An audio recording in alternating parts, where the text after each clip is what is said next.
যেখান থেকে বিক্রি হচ্ছে তাকে নিশ্চিত হতে হবে এই প্রোডাক্টটার অথেন্টিক কতটুকু প্রোডাক্ট। এটি না হয়ে কিন্তু ওইটা বিক্রি করলে কিন্তু একই অপরাধ। কারণ হলো যে আমি ইচ্ছা করলেই তো একটা প্রোডাক্ট একজন সাপ্লাই দিল আর আমি বিক্রি করব, কিন্তু আমার নিজের দায়িত্ব। কারণ হলো একটা মানুষ তো ইম্পোর্টারের কাছ থেকে নেয় না, মানুষ কার কাছ থেকে কেনে? একটা রিটেল পর্যায়ে ফার্মেসি থেকে নিচ্ছে। তাহলে ওই ফার্মেসিরও একটা দায়িত্বের মধ্যে পড়ে যে একটি অথেন্টিক প্রোডাক্ট বিক্রি করা। এবং এখানে ডিজি ড্রাগের প্রতিনিধি আছে, অবশ্যই উনিও মানে একমত যে আমি যে ফার্মাসিউটিক্যাল কোম্পানির ঔষধ যারা প্রতিষ্ঠিত বা যারা এক্সপোর্ট ওরিয়েন্টেড, এখন সেই ফার্মাসিউটিক্যাল কোম্পানির ওষুধই তো বিক্রি হবে। এখন কম দাম দেখে যে ফার্মাসিউটিক্যাল কোম্পানির আপনার কোনো লাইসেন্স নাই, তারা দেখা গেল যে যদি বাজারজাত করে ঔষধ, এটা যদি ফার্মেসি মনে করে যে হ্যাঁ আমি বাজারজাত করেছি, আমার কাছে এসে তাদের ডিস্ট্রিবিউটারে দিয়ে গেছে, এই জন্য আমি বিক্রি করছি, এটা বলার কিন্তু কোনো সুযোগ নেই। অর্থাৎ তাদের ওখানে যে প্রোডাক্টগুলোই বিক্রি করবে সেটি প্রোডাক্টটা অথেন্টিক কিনা এটা নিশ্চিত হয়ে বিক্রি করতে হবে। নাহলে আমরা যদি যেখানে পাবো আমরা সেই ফার্মেসির বিরুদ্ধেও কিন্তু আমরা ব্যবস্থা নেব।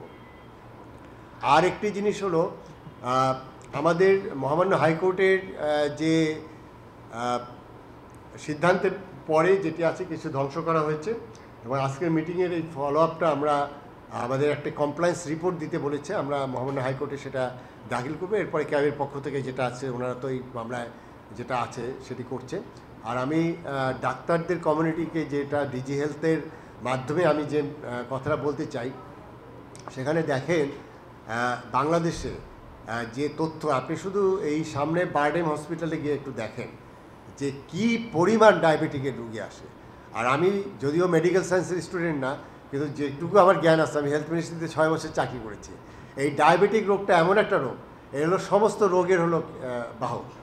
আপনার যদি কোনো কারণে কিডনির কোনো সমস্যা হয়, এই ডায়াবেটিক পজিটিভ থাকলে এটি আপনার দেখা গেলো 10 বছর আপনার হয়তো লাইফ স্প্যান থাকতো, সেটাই দেখা গেলো নেমে 2 বছরে চলে আসবে। একইভাবে আপনার কার্ডিয়াক পেশেন্টদের একই অবস্থা, আপনার অন্য যে কোনো রোগের কিন্তু বাহক হলো এই ডায়াবেটিক।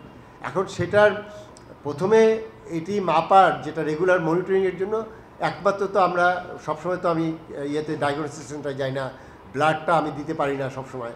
যেটা হলো কি যে আমি এই জিনিসটা খুবই জনপ্রিয়, আমরা একটা জাস্ট একটা দিয়ে মানে একটু 1 ফোঁটা ব্লাড দিয়ে আমি এটা টেস্ট করতে পারি।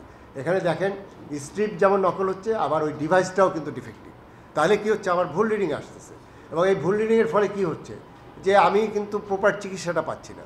আমাকে বলেছে যে এত মাত্রার ইনসুলিন নিতে অথবা এই ওষুধ খেতে, এখন আমার রিডিং দেখা গেলো আমার হাই ডায়াবেটিক আছে, ওই রিডিং যদি দেখা যায় যে এটা আপনার 6-এর নিচে, আমি মনে হলো যে আমার মনে হয় এখন কন্ট্রোলে আছে, আমি ওষুধ খাওয়াটা কমিয়ে দিলাম বা বাদ দিলাম।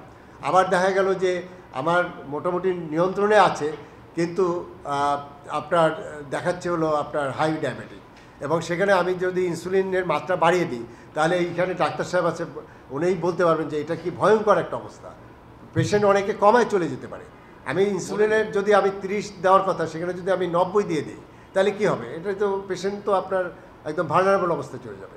এই জন্য এটি খুবই জনস্বাস্থ্যের জন্য ইম্পর্টেন্ট, এবং আমি মনে করি যে এখানে মানে কম্প্রোমাইজ করার কোনো সুযোগ নেই, যে এটা না এটা একটু দেখি বা করি, এটা একটু কম্প্রোমাইজ করি, এখানে একদম কোনো কম্প্রোমাইজের কোনো সুযোগই নেই।